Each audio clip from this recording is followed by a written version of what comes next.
welcome and thanks for being here. We always like to start out the events with an icebreaker. Just never really related to the talk or anything that we're actually doing today, but it's really fun to just kind of find out what's going on in people's lives. So today is, what is the last movie you saw? And this could be like streaming in the theater. It could be an old movie, a new movie to you. And then just like tell us a 60-second pitch about it. What'd you like, not like, would you recommend it? So if anyone has like a movie they'd like to share, I'm always down to hear recommendations. Do you have anything, Sarah? Honestly, I love that you know me well enough to know her. I did just watch a movie. It was a documentary from Peter Jackson. I cannot remember what it was called, but it was about World War I. Oh yeah. And honestly, it was extreme, of course, hard to watch and to take in. But I felt like it was kind of one of the first things that I've seen that wasn't super dramatized. Like it was all real footage.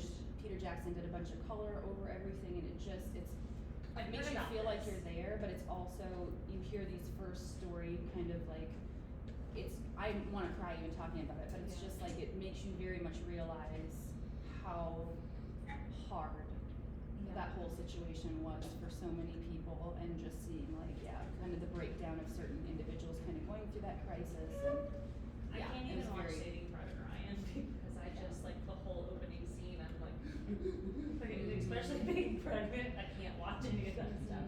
But I've seen the previews for that, and I've heard that it's really great. It was really great, and it was just interesting because I think I have shifted my viewpoint on, of course, like the idea of war and things like that. But there's so many complexities to it too, where I also understand some of the reasons that certain things had to happen, and it just makes your whole brain, just in your heart, kind of get jumbled together, and it's just an interesting juxtaposition. So would recommend. I would recommend it. I would just make sure that you have the disclaimer, your emotions ready, and like being ready to like embrace and like kind of take it in, and just being able to sit with it for a little bit afterwards, because it's pretty hefty. Yeah. Anyone else? There's a lot of stuff out lately. Little Mermaids, right? Yeah, I was gonna say, I saw a little. Like, I don't want to go to the theater. I saw Little Mermaid on opening day, and it was awesome. It was awesome. Did you take your daughter? No. She was with her mom. You didn't But take your 9-year-old daughter, but you went. That's cool. She went, but just separately. But we saw Knock at the Cabin Door, and it was awesome. Wait, and which one is that? It's the newest M. Night Shyamalan. It's based on a book. It's very good. So it was shot for like almost no budget. It's just 4 or 5 people in a room the whole movie, but it keeps you very tense the whole time, and it was very, very good. Yeah. I'll share one. I was telling Craig and Mike earlier that I like a lot of really intense stuff, but just in this season of life, I have to kind of like take a break from watching the really dark things. So we watched this movie called Renfield, and it's basically just it's Nicolas Cage's Count Dracula. Oh, and I've been wanting to see it's that. like it's a dark comedy, but he has like a familiar that brings him victims, and it's just silly and absurd and kind of like a kung fu movie with like a silly Dracula element. And Nicolas Cage doesn't take himself too seriously, and so it was just really fun. It was a good time. We bought it. I was like, can we just buy this and like watch it again? So it was really fun. It was one of those you just kind of put it on and watch it again. Do you have a DVD with all the extra bonus? Yeah. Oh, well, we have a lot of those too. My husband's a collector. But anyway, it was really fun. If you like kind of a silly horror comedy movie, it was a good time. So, anyone else have anything to share? Yeah, I Meredith. do remember the last movie I saw because I rented it. It was just this last weekend. It's called Fanny. And it's a documentary about like the first kind of female band that preceded the Go-Go's in the 60s, and they seem to be unknown to, I don't know, regular people, but one of the members dated David Bowie for years, and then married his guitarist. Like all the celebrities are like, oh yeah, Fanny is, that's the foundational group of all the girl groups that came later, and they just never, they had things that happened where they never hit like Big. what they should have done, but everybody in the know knew them, and they're still rocking. And I recognize one of the names. Like, a friend had recommended this documentary to me, and it was on Amazon, and she had come and played with the Jane Doe Review a few years ago. Super cool. And I was like, oh, that's, because I knew that they were all like, oh my God, this Jane, Jane or June is coming in, and so cool. I'm like, I have no idea who that is, but she's legendary.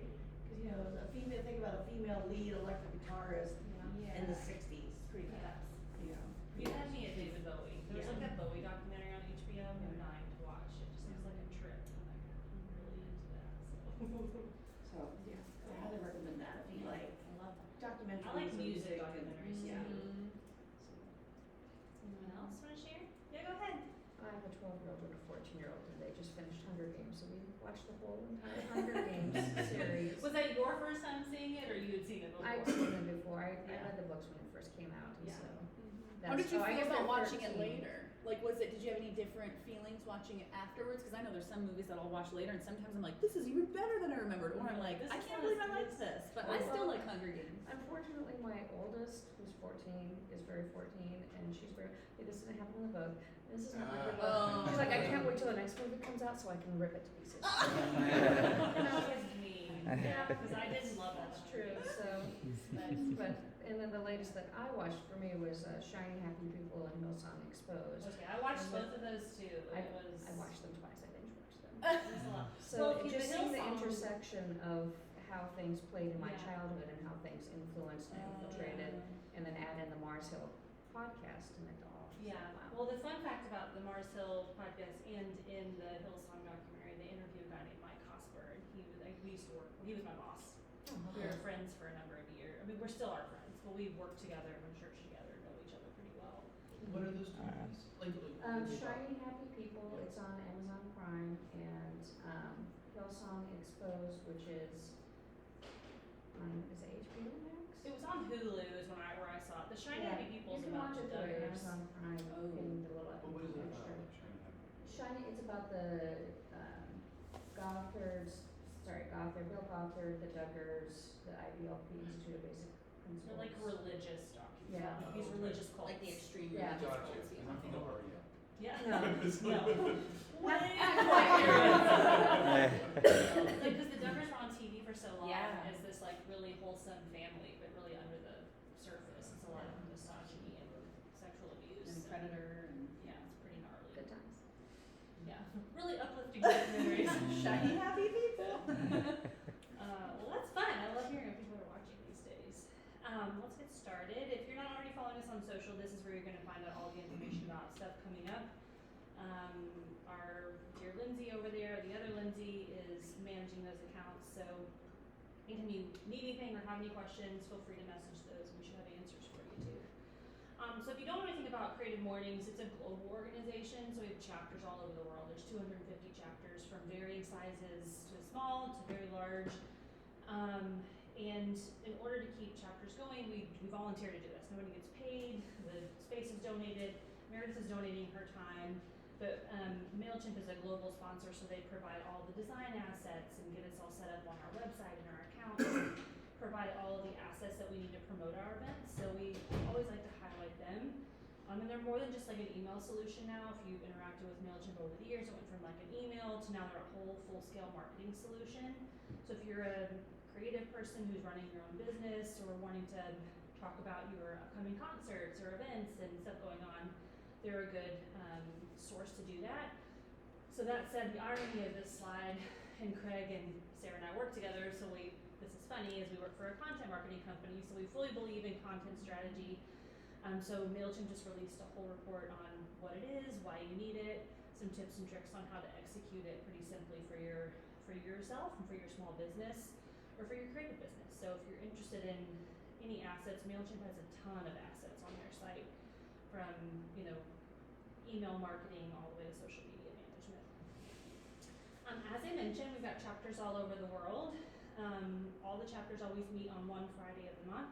You can kind of pick the Friday. Ours is third Friday every month, so you'll find us the third Friday of the month right here in this exact same spot until further notice. But it's always cool to know that there are people all over the world that are doing the same thing we're doing.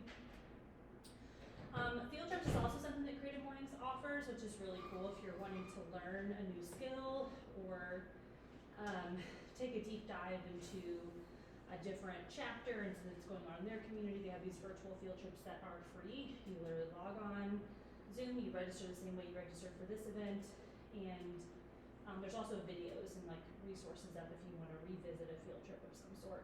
It's kind of a cool opportunity to take a deep dive into another chapter's community.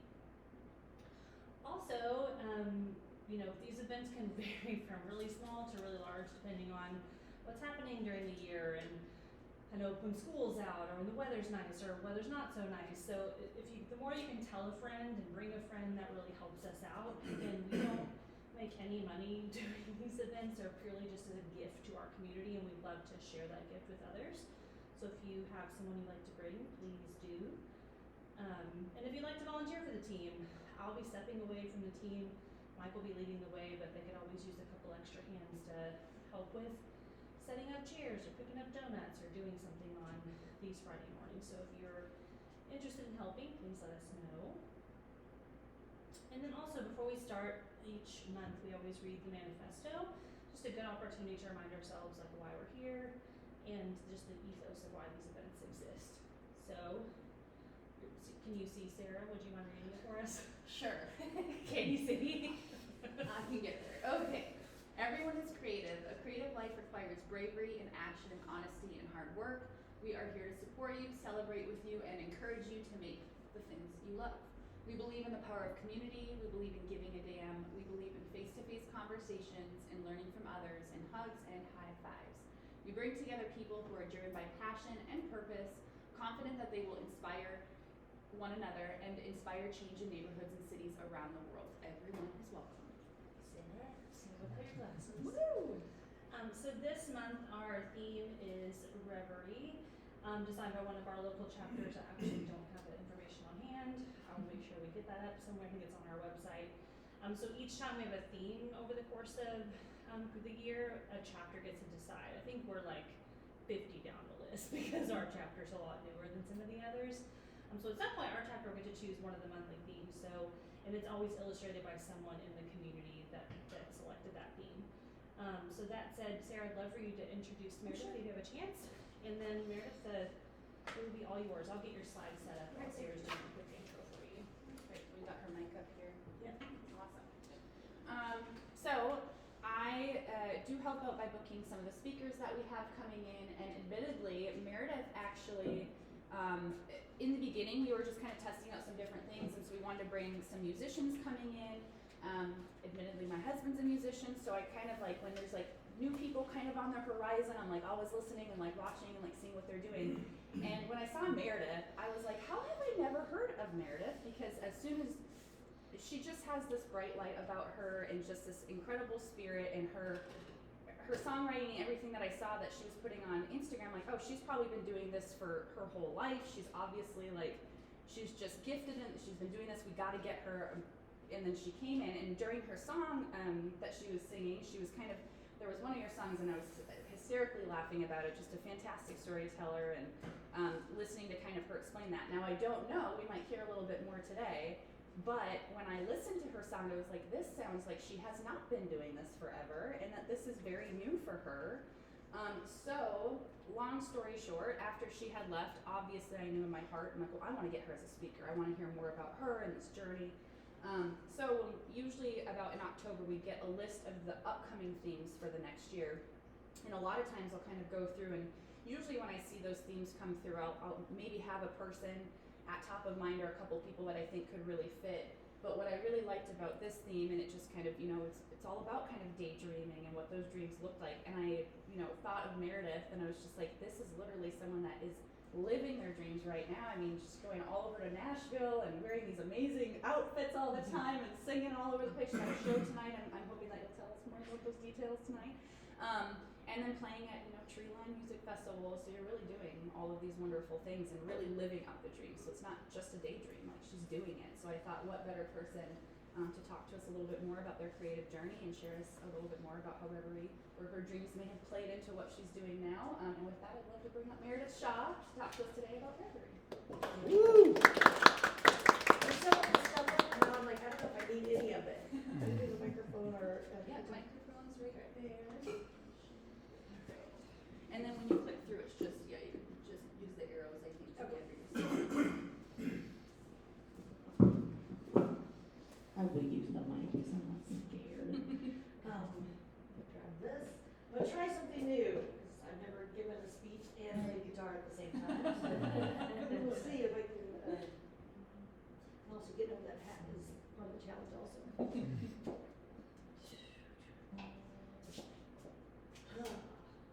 I also haven't given a presentation like since the pandemic in front of people. So part of this, I want to talk about my creative journey. First of all, thank you for having me. I appreciate that wonderful intro. Wow, that's a lot to live up to. But so I do want to talk about myself. My name is Meredith Shaw. I've been in Columbia for about 30 years. I have 3 kids who are adults now. 2 of the adults are still in my basement. So that's fine. You know, I now make music. I've always done music in one way or another. You can see this is me playing Shirley Temple in like 1980 or something like that at a school thing. So I've always sang, but I've never done this kind of music that I'm doing now. But I also I spent most of my life working at the university in higher education. I was a director of career services for most of the places, for several different divisions, you know, engineering and health professions, college of business. I have a doctorate from the university that I just finished in December of 2021. But I also have a bachelor's in English and poetry writing that I got back in the 90s. So all of this happening and leading up to 2018, when things kind of shifted back to what had been an old dream of mine. And I think that that's important too, is to think about that dreams progress. And it wasn't like, oh, you gave up on your dreams. Like, my dreams changed. I had 3 kids. Life changed. I got involved in higher ed, and after flunking out of college once, never thought I was going to work there for 16 years and end up, you know, sitting with Beetle in my fuzzy hat and my fancy clothes. You know. And I certainly didn't think that things would wheel back around and I'd get to open the Treeline Music Festival this fall. And for all that to happen from not picking up my guitar for several years in 2018 to that, it's a little, it's overwhelming sometimes. So sticking with the theme, because I am an academic, I wanted to make sure we all knew what we were talking about, right? Reverie, a state of being pleasantly lost in one's thoughts. And so what I wanted you to think about as you leave here today is, do you value the daydreamers in your organization? Do you value and create time for this in yourself? Because I know that as someone with ADHD who has daydreamed a lot and had that reported on my report cards growing up, this was not a highly valued skill, even though I can now go back and say, this was important. This is how I come up with ideas. This is how I came up with so many different things. So let's go back to where it all began. And so I'm going to play you a little song. I probably should tell you about me first, but so I was raised on a farm in northeast Missouri, the youngest of 8 kids. And this song kind of sums up a lot of that. The youngest of 8, there's a whole generation between the oldest and myself. So my oldest sister is 22 years older than me. My parents had a lot of kids in like between 1950 and 60, and then kind of spaced the last 2 of us out. I was like the second oops. I would say that on shows. The second oops in a large Catholic family. But so this song is about my mom and her life, living that life out on that farm that was pretty isolated. So it's called Joy, Joy. Joy, joy, joy.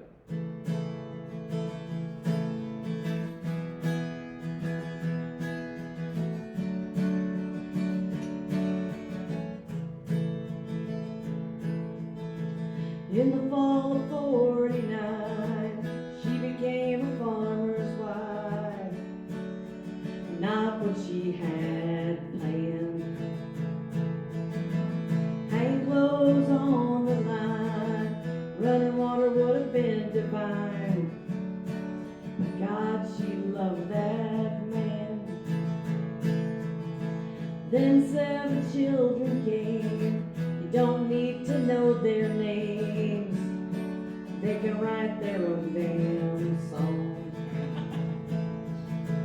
raised them with her church and charm, while Daddy worked the farm.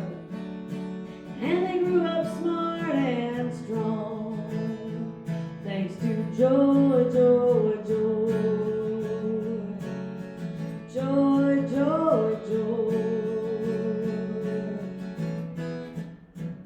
My mama's name and her heart brought them joy, joy, joy. So much joy, joy, joy. 'Cause even when it's hard, life can be a work of art. By the time I came along, them other kids were gone. I liked it better that way. As mama's only child, made songs that made her smile, but it didn't work every day. 'Cause life's not a greeting card, and Daddy broke her heart when he let that cancer win. Still she tried to rise above, kept showing us how to love, especially on her blessed grandkids. She still had joy, joy, joy. Joy, joy, joy. My mama's name and her heart brought them joy, joy, joy. Joy, joy, joy. 'Cause even when it's hard, life can be a work of art. Then dementia came, she wasn't quite the same. Her brown eyes dimmed and she grew quiet.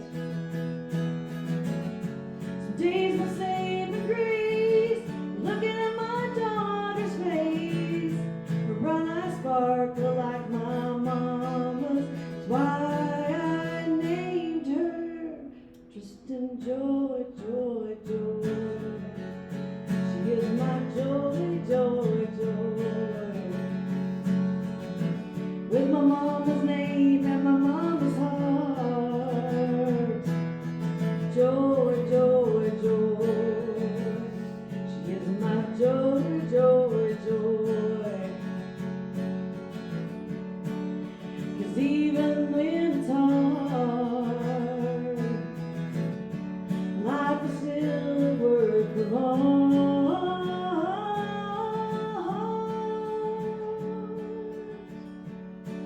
Oh, mama, it's so hard. Life is still a work of art.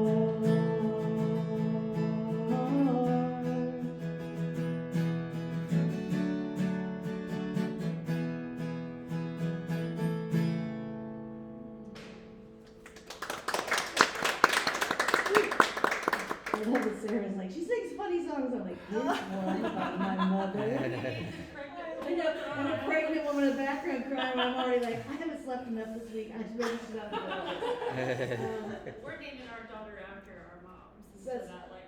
My daughter is like the fourth, maybe the third granddaughter with Joy as the middle name. So when I sang this, my mother passed away last June. I sang it at the cemetery, and I surprised all of them, put all their names in, and they all went, so.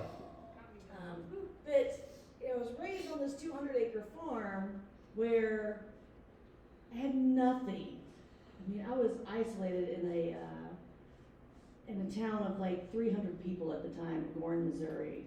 I went to elementary school where there were 2 classes in one room. There were 8 kids in my class, and usually 3 kids in the class above and 8 in the class below. So depending on what year it was, like big room, little room, big room, little room. And then on this farm where, cable TV wasn't invented on the farm yet, and I would just wander around. Like most of my days were just, I had full reign Like now I go, that was so wonderful. At the time I was like, this is so boring, this sucks, this is awful, I can't wait. But I spend my days like riding my bike up and down the road and just dreaming about different things. Like, oh, this is me riding my bike in New York City, and ooh, wandering around the pond. This is me in a fairyland somewhere, singing to the cows in the backyard. That kind of life. Now, my parents really encouraged me. My siblings all did 4-H growing up. I didn't do 4-H, but I had dance lessons and singing lessons because things had changed and there were those opportunities in the town like 17 miles away where I went to high school. And my mom was great about things. She's also kind of a dream squasher. Because they were very much, when I was 18 and wanted to go to college, I was like, I think I want to do theater and music. And they're like, baby. What? And then I ended up like, oh, I'm a journalism major. Okay, my grades dropped. Maybe I'm a communications major, and my grades dropped. And finally, at one point I was kicked out, came back. I finished with a creative writing English degree, poetry emphasis. So I'm not sure that that's much different than your theater or music. It has went very well with my life and what I do as far as communication and writing and putting words together in really good ways, though. So if you want to cry some more. So this is Tristan Joy and my mom, and then this is them in, I think 2000, maybe, I guess it's been 10 years ago, because Tristan, on her 16th birthday, all she wanted to do was go visit Grandma Joy. And my mom already had Alzheimer's and had had it for a few years. Mom didn't pass away till last June. It's a long time to have Alzheimer's. But I don't know if you can hear this, but okay, you might want to watch.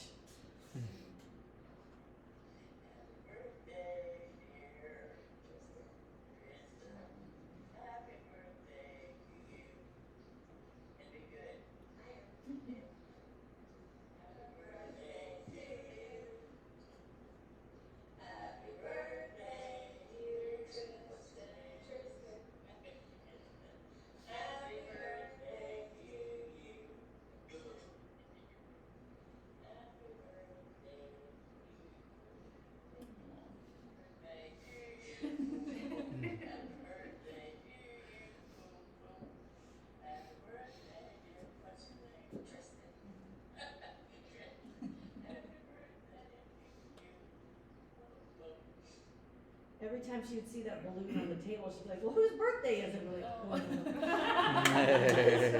After 3 times, I was like, can I record this? This is funny or awful.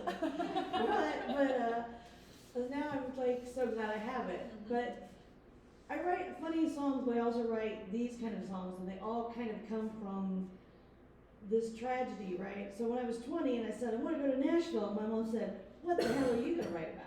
Mom, she actually didn't say hell, she never cussed, but what are you going to write about? You haven't lived anything, nothing bad's ever happened to you. You've been coddled up here on the farm and then we pay for everything in school. Those writers have lived life. What do you have?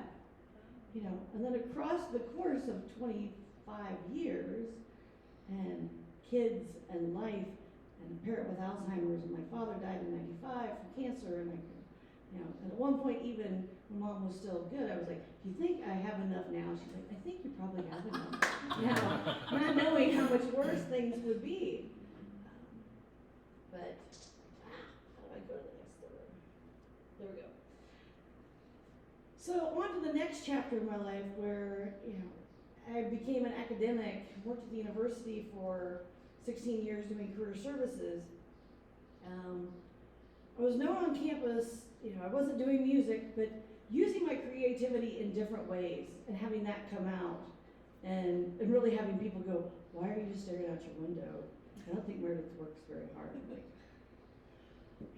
you have no idea what I'm doing here. But that's what happens is we have meetings, go, and you're like, I'm going to come up with great ideas that are going to change students' lives, but you have to let me just sit here and create them first. And that comes from, so this is me with like a group of MBA students in Philadelphia. See, this is like how different life is. You can't even pick me out. I'm like over here, around here, sitting with the students, like a basic professional person, right? this is me like loading up, we have a career fair and I was in charge of that for health professionals, like, you know, it was my favorite day. And it was very much like putting on a show, it was a big show, and all this stuff, and I loved having an influence over students' lives and doing corporate relations and working with companies. But this whole idea, I don't know if you're familiar with design thinking. I went to a conference, they talked about it, and I was like, this is how I get to talk about creativity being valuable. Because they have the, down here in the orange, ideate. And so it's kind of this constant circle of, you know, you ideate, you have to come up with ideas. So there has to be something where you build into your day or your week, you know, and this works whether you're talking about you work for a marketing firm, you work for project manager somewhere, you work for a factory that's building cars, you're a songwriter.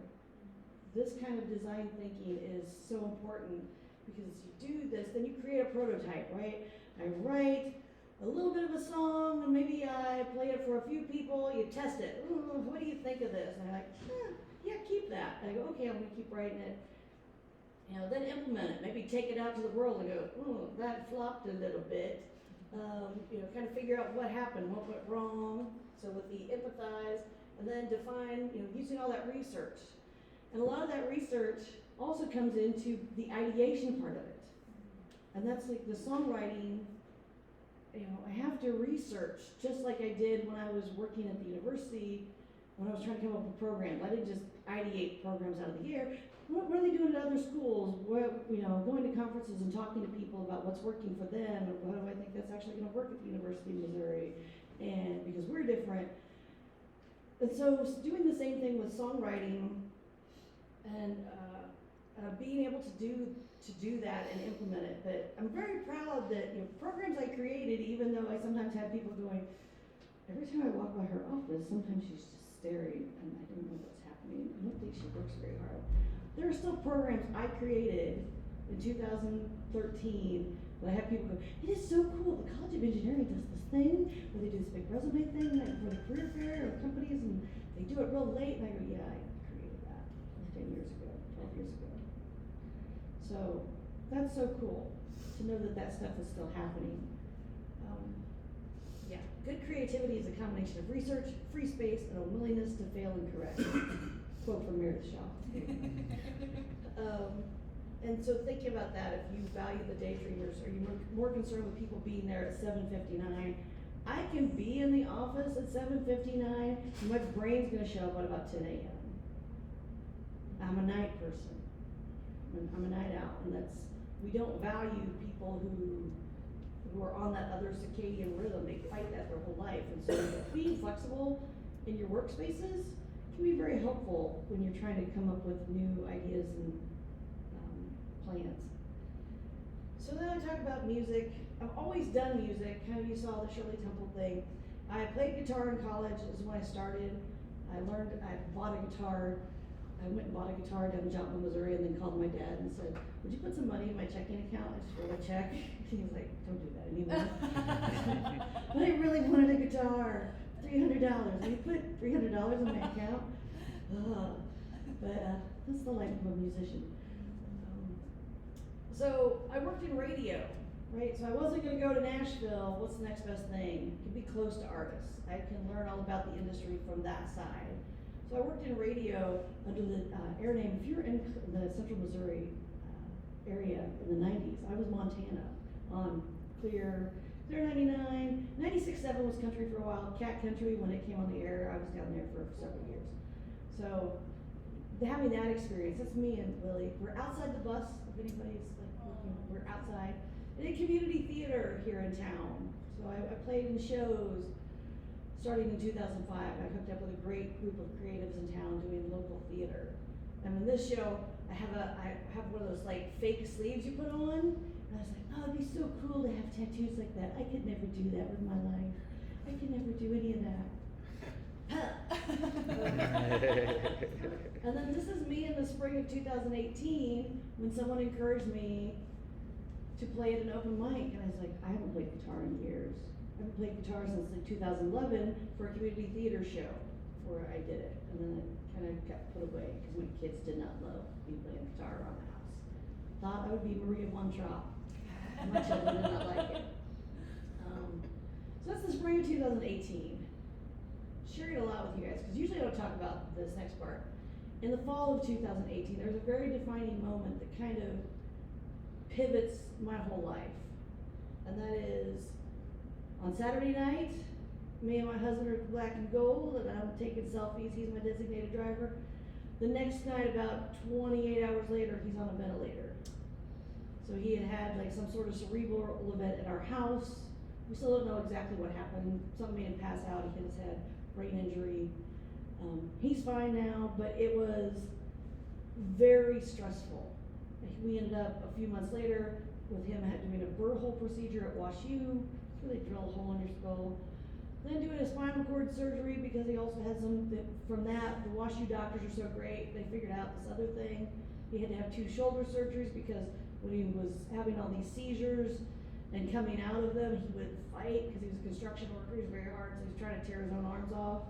So over the course of a year, 4 surgeries, loss of half your income, and a spouse who now has a brain injury that's just enough in that front left, which is where your social stuff is, to just be like, that's weird.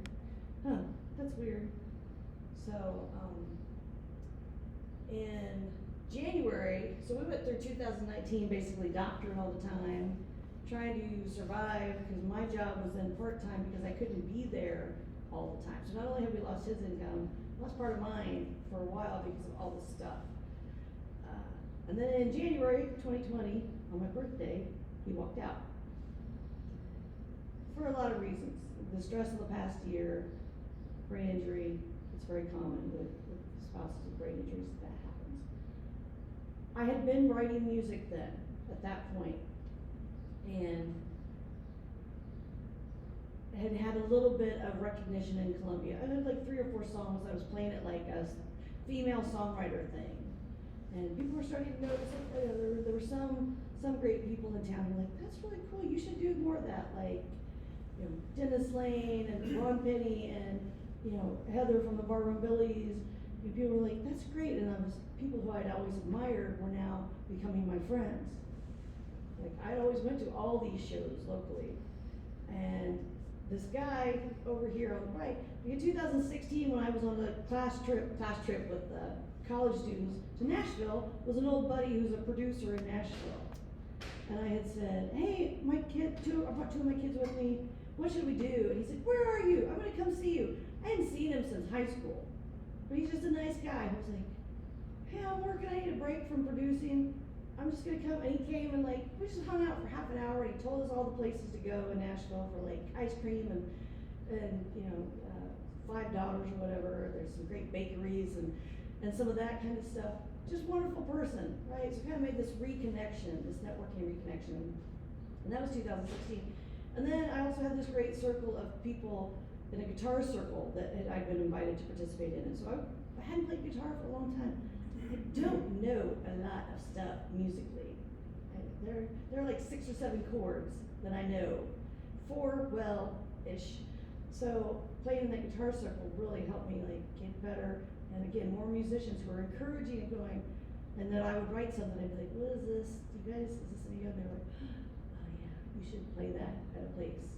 And the Barroom Billies, right before the shutdown, had me play over here at the Artlandish during True False, during their like intermission. So they had a gig, and they were like, why don't you come play for like 10 minutes? Wow, oh my God, my first big thing. And feeling so embraced by the local creative community. But what happened is in 2020, so my husband walks out in January, and in March that thing happened, right? So divorce is hard anyway, and then do divorce when you can't leave your house, and you just have a lot of time to sit around, and I guess and all of a sudden your husband, who's also been very like, it's kind of a hurricane, like whoosh, whoosh, like things are always whirling, and there's so much loud silence in the house, even with my boys there. It's so overwhelming, and so played my guitar more and more and wrote, and of course I had lots to write about. Like stuff from that first year is all about him leaving, and you know he sucks, and and revising some previous songs that were like, he's great, to like, also addendum, he sucks. I will play that for you in a minute this time. And so I wrote this song called Whiskey Situation because in my creative life, the way I write is I kind of just steal things from the universe. So conversations I have with friends. Someone was saying, one of my friends was saying, what are you gonna drink tonight? Because that's what we did during the pandemic at home, right? So like Facebook Messenger with my friend Molly. What are you gonna drink tonight? I'm like, I don't know. She's like, you said you had that bottle of wine. I'm like, they said we're gonna be home for another 2 weeks, and I feel like this is starting to be a lot. You know, we're home for like 18 months. And I said, this feels more like a whiskey situation. And I was like, hold on, I gotta go create a Google Doc and put that down. So I think I'm gonna write a song called Whiskey Situation. And so I wrote this song, put it on Facebook, it got like 12,000 streams in a weekend, and I had a panic attack. Because it's exactly what I wanted, but also, you know, local creatives were going, hey, come write with me, hey, come record this in my studio. I was like,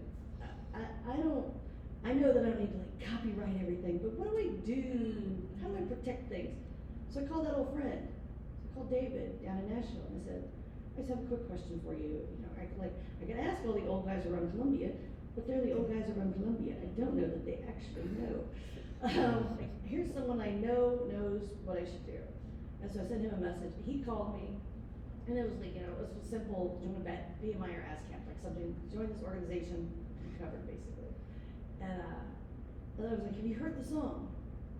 And he's very like, very nice, polite guy. He's like, send it to me. I'd love to listen to it.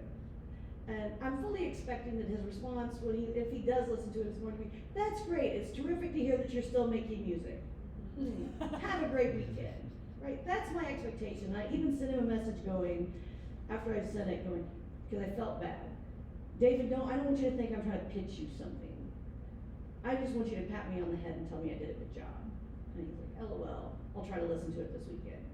I wake up in the morning to this long message. And kind of, it takes us a whole like 6 hours of me going, I don't quite understand what you're saying. And eventually what it was he said, if you're going to record this, I want first shot at it. Come to Nashville, you'll have to pay me, but come to Nashville and record this in my studio and let me do this with you. And I was like, yeah, this is all I've ever wanted in my whole life. Like my goal for 2020, honestly, was to go to Nashville, because I'd only been there once or twice, briefly, was to go to Nashville, take my guitar, and play in the parking lot of a hotel so I could say, I've played in Nashville! That was my goal at the start of 2020. And so, now, this is me at the Bluebird Cafe. I did the open mic, I've auditioned for the songwriter night, I didn't get through, but I played the Bluebird Cafe twice. In my 20s, that was my dream, was to be, you know, River Phoenix, that, if you remember that thing called Love, like, that's what I wanted in that life so bad. I'm here. I know some of the people here. I have a community of creatives in Nashville because I'm a networker, because I do the same thing I did in corporate relations, and I'm asking them questions about songwriting, what you do, and how you do this stuff. And Aaron Schill, the guy down here, he's from Columbia, and he runs songwriter nights in Nashville Tour Stop. I have a tattoo that says NTS. It's the first like real thing I played in Nashville, like a songwriter night at Belcourt Taps. And it was because somebody here introduced me to him down there, and things just started happening. And it's been a crazy couple of years. Quit looking at my notes, sorry. I'm like, I don't know what I'm actually supposed to be talking about. Over here. So yeah, so when I started, I had no experience, but I try to pay attention to all the things in the universe that the universe is giving me, and to be grateful, because I'm still excited about playing the Bluebird. I'm still excited every songwriter night I get to play, because I never know who's gonna show up. I never know who, because of that, I'm gonna get to meet. At one of these songwriter nights, there was this guy off to the side helping this other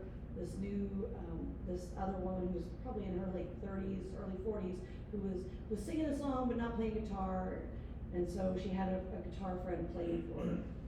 And at the end she goes, you may not know this guy, but you should. He's Quentin Gibson, he's Darius Rucker's lead guitar player. And I was like, I'm gonna make sure I introduce myself to Quentin. You know, like as they come off, you know, and we go on, I'm make sure I get to at least say hi. And I kind of just briefly did, and he stuck around for just about 15 minutes. And then I went and found him on Instagram and like followed him. And then he sent me a message and said, "You did a great job tonight. Sorry I had to leave earlier. How do you know David Browning?" So my producer and I go, "I've known him since high school. But now I'm down here working with him." And he goes, "David is one of the first people I met when I came to Nashville." And then so we've had, you know, largely through social media, built this like friendship. And you know, you think, oh, you just want stuff from him. He actually asked me to help with a project. You know, so I've been able to be helpful for him. But yes, when they came to Ozarks Amphitheater last year, and I was like, oh, I'm thinking about getting some friends to come down. He's like, well, let me know, and I'll get you the VIP. We were hanging backstage. We were just like, here's the thing, come meet, take a picture. Like, we were just back in the green room area where they hang out. And then we had to go back during the show. But then once the show was over, like, we're out by the bus when Darius gets the boombox out and they're pouring the whiskey and they're all just kind of jamming and relaxing after the show. I was like, this is, and it was just from paying attention and reaching out and making sure I did that networking.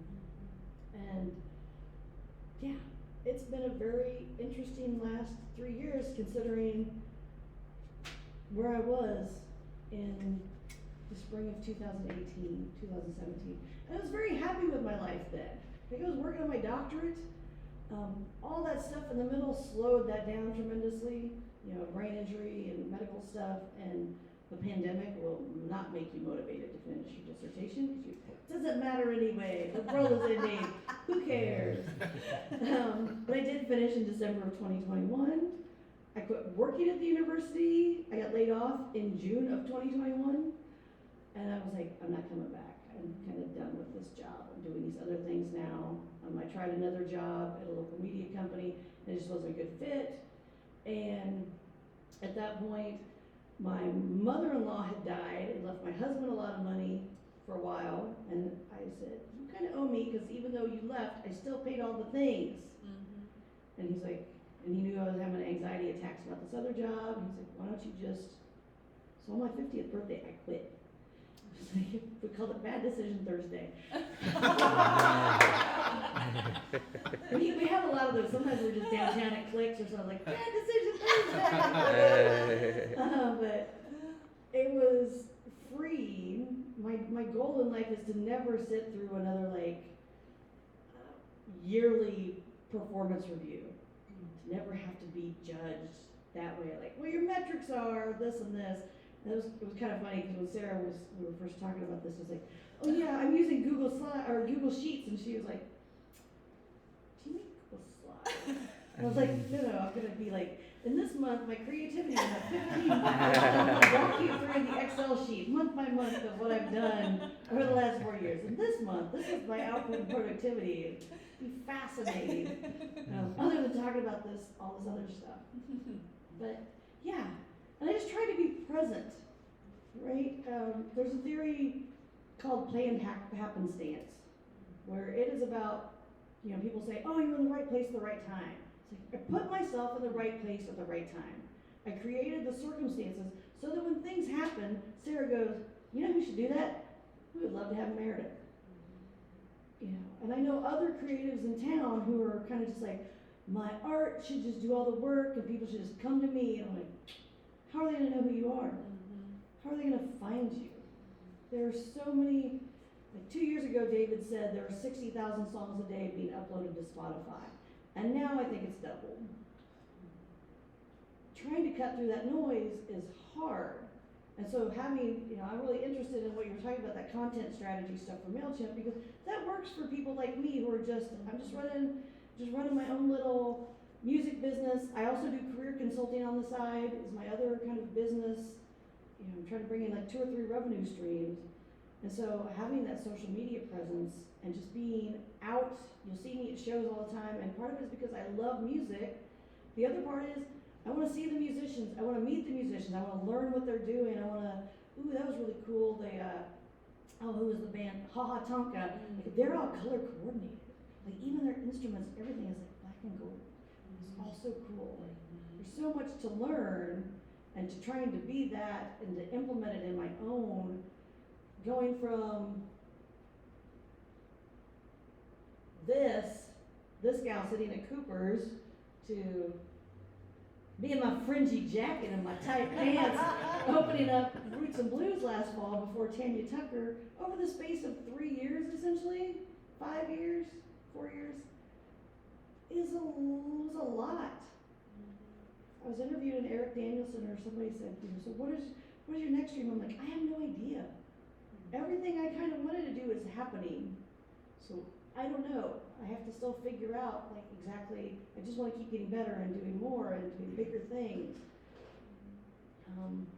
But I think that's really important, to find your people and find your creative space. So I think that's why places like this are great, and just being connected with your community. But also clear your schedules. Daydream a little bit. Well, no matter what your job is, let your team do that. Say, okay, everybody, people call it meditating, but sometimes it's just, I was always just a daydreamer. And it wasn't valued, and now I watch a lot of stuff about ADHD and about how brains work and neurodivergencies and all these things. I'm like, that's me. Being strategic is one of my top strengths. If you give me a problem, I instantly see like 5 solutions and 10 ways to get there. And I think sometimes I used to not speak up in meetings, kind of like, well, that's obvious. Here are the 10 things we should do. And I would say something like, oh, I think about that. Oh, I'm not an in the weeds person. If you need someone to measure and count the decimal points and do all the accounting work, I am not your person. You do not want me doing that. But when you're trying to come up with ideas, giving people the space to do that is so important. So with that, you can find me tonight at the dive bar with my band, because I'm putting a band together. So we're at 8 to 11. You can also find me on Instagram and Facebook, Meredith Shaw Music. If you need to contact me, it's meredithshawmusic@gmail.com. If you're looking at making a pivot in your life, drshawconsulting@gmail.com. I also have a Facebook page, but would love to contact or be in contact with any of you. Does anybody have any questions before What's your doctorate in? Higher educational leadership and policy analysis from ELPA, what used to be the College of Education, it's something else now, but yeah. I got my master's in that too. I started out in 2005 as an admin assistant in the College of Education. I didn't know how to turn my computer on. I've been a stay-at-home mom, but I have really great mentors who encouraged me, and within 3 years I was running the career services department in College of Engineering and working on my master's degree, even though I'd flunked out of the university and I had like a 2.1 GPA. Worked my ass off studying for the GRE and had really good letters of recommendation. That helped. Relationship building. Any other questions? Anyone else? I don't have a question. Thanks for being so transparent about I'm gonna cry again. Just sharing those like really challenging experiences about death and loss and divorce, and I don't know, I just really admire authenticity, and I just really appreciate you sharing those things with a crowd of strangers. And it's just really inspiring. So really thanks for being here and just sharing that story with us. And this, I try to write from that space.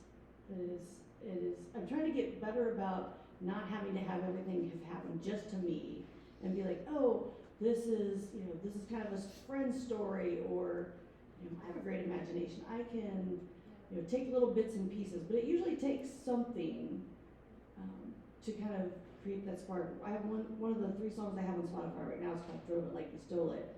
Can't play it because it's too hard, so Seth always has to play it for me, and the band played it for me at Roots and Blues, but and it's based on like a story a friend told me about his tractor being stolen, like in North Boone County, and the actual story is that the tractor was, one guy, like he had rented his tractor out to a neighbor, and this other neighbor, like neighbor 3, had beef with neighbor 2 and stole that tractor, and not just like loaded it on a trailer, like drove it from Clark, Missouri to south of Springfield. And I was like, I'm sorry, what? That's how many weeks does that take? And he's like, I think it was like, probably took 3 days, like, 25 miles an hour. And I was like, that's, Probably some what? stimulants to get you And I was there. like, oh my God, he's like, he drove it like he stole it. And he said, like, when I was like, oh my God, I'm writing a song about this. And the song has like a love triangle aspect. So we turn it into like two brothers and over a girl, and then the other guy like falls in love with the tractor and takes off instead. So using those kind of things and finding a good hook, and then sometimes like having a co-writer, David helps a lot to kind of that iteration of the design thinking of, okay, I have a great idea, how do we make it better? How do we keep improving this? How do we make this show better? How do you make your style better? How do you, everything, because it's all important in what I'm trying to do now. This is great. Thank you so much for No being problem. here, Meredith. And you know, I would love to have you back anytime, Yes. so we'll keep in contact. But yeah, thank you all too for coming and being here to support Meredith. Tell your friends. We will have a recording of this. Meredith put up on the website probably in a couple of weeks, but that's also a great way for us, especially when we have our speakers that come in, and we do, unfortunately, you know, if the attendance is a little bit low, these stories are so important, and for people to realize the type of people that we have like right here in our community all the time. So please share about the event, share the recordings that you have, share the snippets, and go support Meredith and your music as well. And we're really grateful.